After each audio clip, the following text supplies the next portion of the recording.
Hi, this is Eric Paglia in Stockholm, Sweden. I'm the host of the Polar Geopolitics podcast, which is available on all podcast platforms. And here on episode 55, I'm very happy to be joined by Dr. Ian Bremmer. He's the president and founder of Eurasia Group and GZERO Media. Ian, thanks very much for joining us here on the podcast. Happy to join you. I was very excited when I saw that you did a report from Antarctica, which you were over New Year, and I thought this is something we need to talk about. I got in touch, and your media department there at Eurasia Group put us in touch, and really happy to speak to you here. So perhaps you can start by giving us an idea why you actually made the journey down to Antarctica. I might call it an expedition of sorts, and what your impressions were. Well, I mean, my life has been focused on international affairs, and I travel all over the world, different countries, different cultures, probably 100 different countries over time. I've never been, it's a whole continent, it's huge. I have never been there. A few years ago, maybe I think it was 3 years ago, I met with was Hannah McKeand, and who was the chief scientist for the U.S. base on the South Pole, and she's a incredible expeditionist.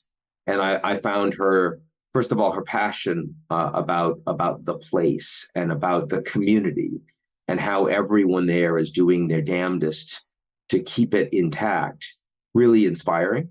It made me want to see, sort of what it was all about, and also want to experience it, especially, I mean, as we're getting more and more news about the inevitability of a lot of global warming, and we see a lot of glacial melt, and we saw most recently a lot of emperor penguins drown before they could develop their, sort of their teenage fur and be able to survive in the water. Those kinds of things make you want to see it, experience it, so you can share, so you can, so it can be a part of my life, and so it can be something I talk about and engage with.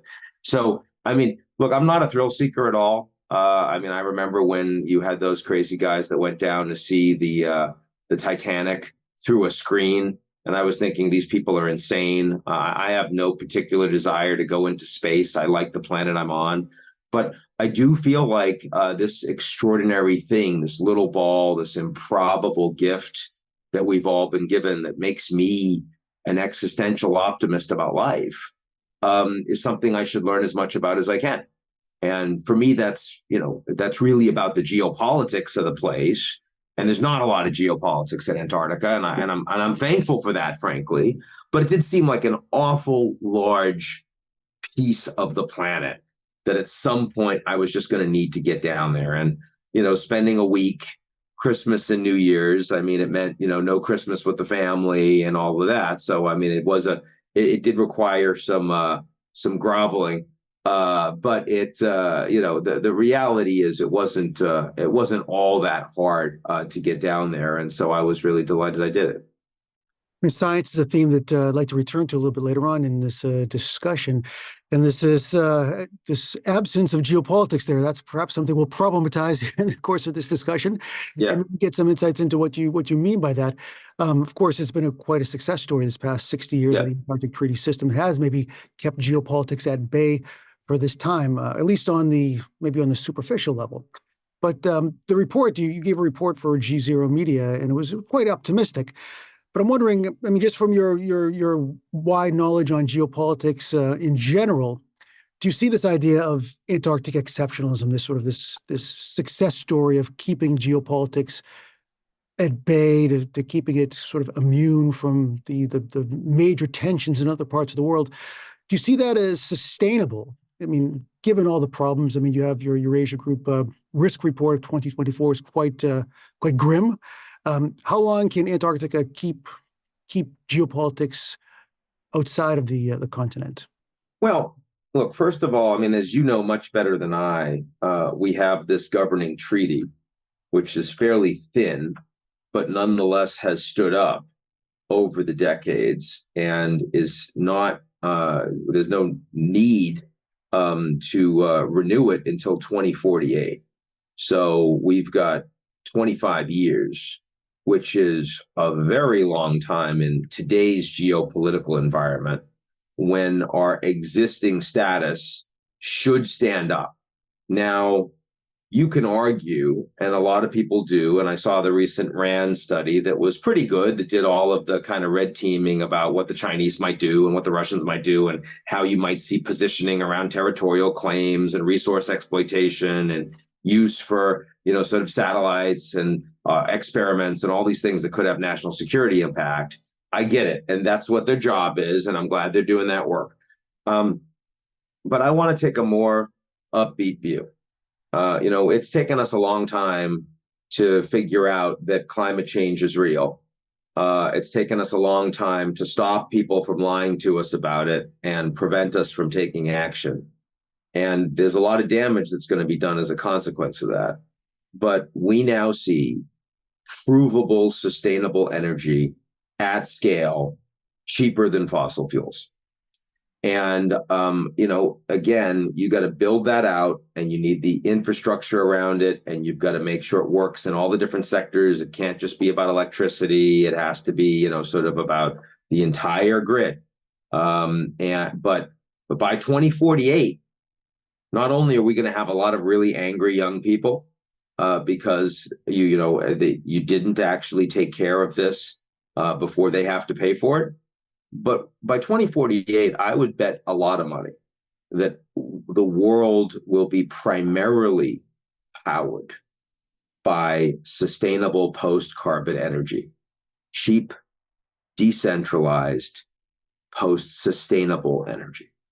And 2 degrees, 2.5 degrees warming from here to there, and lots of die-off of species and lots of forced migration. But the long-term future, for the first time ever, will be industrialized humans able to live in harmony with the planet. Now, that, for me, comes at a very good time for Antarctica, because this will be an incredible, a unique, unspoiled part of the world that will still be stewarded by the planet collectively to avoid military confrontation and to avoid short-term exploitation for wealth and gains at the expense of future generations. And I think that I think the kids are all right, and I think the new tech is pretty important. And so when I look longer term, I think that the kind of people that are likely to be in charge in another 20 or 30 years are people that are going to care a lot about making sure that the Antarctica that I experienced is one that their kids will be able to experience. Yeah, I'm pretty excited about that. That's a pretty interesting perspective. So you're a long-term optimist then for Antarctica. Does that extend to the rest of the world as well? Do you think there's going to be a sort of a collective transformation of the international system that will enable Antarctica to remain off limits until 2048 and perhaps beyond? Well, I mean, look, we are right now in what I call a geopolitical recession, a bust cycle, where the architecture and the institutions we have really don't relate very well to the changing balance of power. And that creates a lot of conflict. The second most powerful country in the world is authoritarian and state capitalist. The most powerful country in the world has a dysfunctional democracy and a badly regulated free market system. They don't trust each other. That's a problem. And we're racing ahead with new technologies, which are not all that sustainable. AI is an incredible transformative revolution that will unlock massive human capital and will allow us to improve our health, expand our life expectancies, take people out of poverty. It will reduce waste. It will allow us to measure things which much more effectively real time so we can respond and manage them effectively and create new inventions in every field. At the same time, these will be tools that can be used in disruptive ways by bad actors.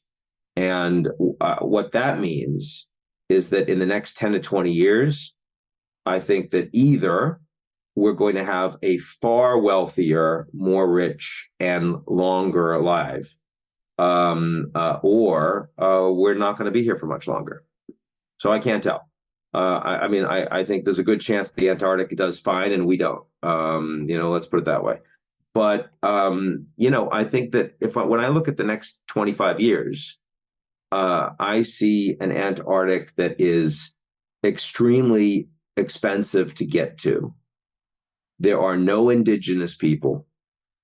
If there is lots of natural wealth, it is unproven, and it comes with no infrastructure to speak of. So I just think there are a hell of a lot of other places that are in trouble before we start talking about the Antarctic. I'm more concerned about fishing. We could certainly say, off the Antarctic, a much bigger problem.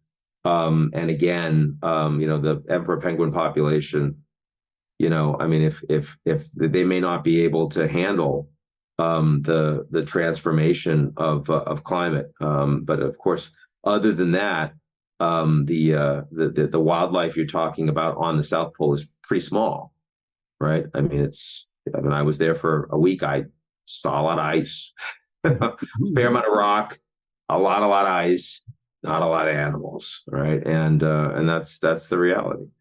And I guess you spoke to a lot of scientists and maybe other U.S. government officials. What's the perspective? What perspective do they have on the sort of the years ahead when it comes to the governance of Antarctica? Oh, I think they're hopeful. I mean, look, these are people that are very focused on their own community, and I like that. They're experts. They're not spending most of their time thinking about politics. They're spending most of their time thinking about how to conduct their experiments, how to conduct their science under very, very difficult conditions. And they're also very cooperative as a group. I mean, in that regard, it's kind of like the International Space Station. You're meeting these people that are on these bases, and if something breaks down, and especially if it's in the winter, and there ain't nobody to help them out, you're going to go to whoever's around. It doesn't matter what country you're from. So, I mean, there is this, shared sense of camaraderie and humanity and community that I really love. I mean, I was sanctioned by the Russians about a year ago, probably because I write, objectively about everything happening in the world, and I've been fairly critical about the lies and propaganda that come out of the authoritarian state media in Russia. I mean, I still have plenty of friends in Russia, even some connected to the Kremlin that I talk to regularly. But I can't go there anymore. I really shouldn't fly through their airspace, which saddens me. I speak the language. I did my PhD. I spent a year on the ground in Russia, a year in Ukraine, time in Kazakhstan. But when I was in Antarctica, so I'm like, okay, hey, there's a Russian base. Let me go talk to those guys. And they didn't care. They didn't have internet. So, I mean, they were interested just in, I speak Russian. They were delighted to talk to me in Russian. They were really interested in the news and what's been going on recently, what's been happening in the Ukraine war, what's happening in the US elections. Like, are we really going to elect Trump? But that's what they wanted to know. But they didn't, the fact that I was an American was of complete curiosity and interest to them. And there was no, the Antarctica is not a place with, it's not a place with nationality. I mean, even when you go to the South Pole and it's the sign is in English because the Americans have the base there, but, it might as well be a UN flag. It doesn't matter. There's two lenses that people use when looking at science in Antarctica and to a certain extent in the Arctic as well. Some look at it as this idea of science diplomacy, where this like you're describing here, this sort of trust building between different countries and building up institutions that scientists and the national research institutes that they represent can build trust and cooperation. But the other lens, and I actually read an article that you had written about looking at certain dual use technologies, using science as more as a pretense for spying or establishing some sort of on the ground presence in Antarctica for sort of to bolster perhaps future claims. How do you see those two as balancing each other, or do you prefer to look at science in one way or the other?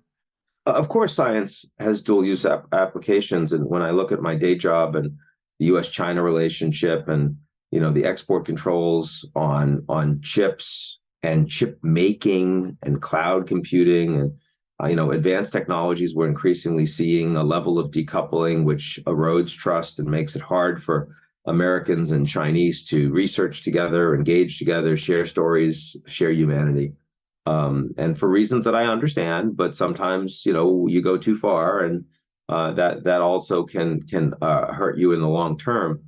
But, what I saw in Antarctica, even with the Americans, is not enough funding. It's not a priority. I saw, lots of bases in various states of disrepair. I saw, doing everything you can to try to make your resources last more. This did not feel like an area where the scientists are like blazing ahead with, we've got to make these claims for the future. It's more like we've got to do the best we can with what we have and hope that they don't forget about us. So, this is, for me, this is the historic challenge with science in the United States, is it's underfunded. The Russians, who used to, in the Cold War day, they had some of the best science in the world. They spent a lot of time on it. They've now become a petrostate with a lot of military capacity, and their scientific capabilities in that country have been completely eroded. So, and then you look at Antarctica, which is, again, hard to do, which isn't anyone's a priority. I mean, we meet with the U.S. administration all the time. I can tell you that in the last 3 years, I don't think Jake Sullivan has brought up the Antarctic with me once. But we did talk about it when I told him a few weeks ago that I was heading there, and he was like, "Oh, wow, that's crazy." So, he's like, "Why are you going?" But it wasn't like, "Oh, when you're there, please find this out for me." It's not a priority.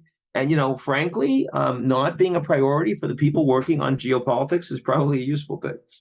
Does the same apply for the Arctic as well? Do you see a lack of attention to the Arctic from government leaders? Same does not apply, because the Arctic is going away. And it has massive commercial need. I mean, let's first of all keep in mind that the countries surrounding the Arctic are wealthy. It is easy for them to get there. And as you have no ice, you will have ports. And so you can save money on global shipping by going through the Arctic. You see what's happening in the Red Sea right now? That is making this more important. See what's happening in the Panama Canal right now? That's climate change. Red Sea is geopolitical conflict. Polar? Hey, and you're going to see lots of resources, seabed resources, all that sort of thing. So I think that the polar environment in the north is very, very different geopolitically than Antarctica. Do you get the sense that the United States is seeing it that way as well and putting the resources into that sort of future? I mean, Canada's doing a lot. From a smaller, they have a small base, but they've been paying attention to it for a lot longer. Yeah, I wouldn't necessarily say that what the U.S. is doing is adequate, and I say that out of a lack of focus on the issue over the past year, than because I feel strongly about it. But there's no question that I've had a lot of conversations about the polar environment with different countries, different perspectives over the last 5 years. Okay. Do you see, this Antarctic governance, if we call it a success story of the past 60 years, so under the Antarctic Treaty System, do you see, perhaps this is a bit of an idealistic perspective, but do you see that positive experience having any way to spill over to create some sort of example of positive governance that other countries could learn from and perhaps use as a model to sort of to further the international system?